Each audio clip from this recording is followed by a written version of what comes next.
শহরের কোলাহল থেকে অনেক দূরে আজ নিজেকে হারিয়ে ফেলেছি প্রকৃতির মাঝে। পাহাড়ের বুক চিরে বয়ে যাওয়া নদী, চারপাশে শুধু পানির শব্দ আর নীরবতা।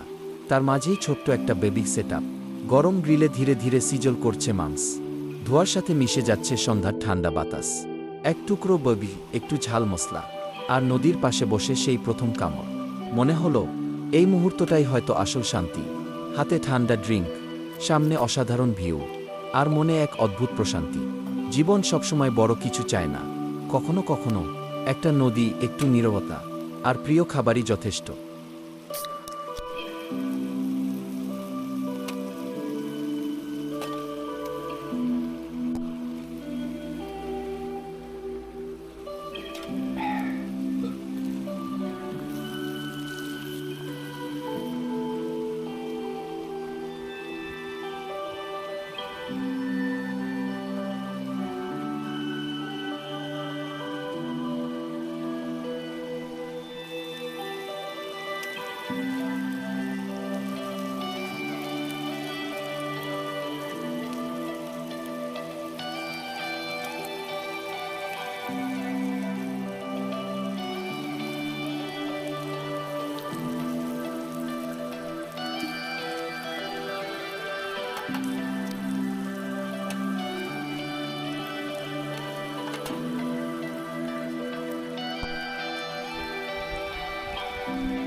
小红书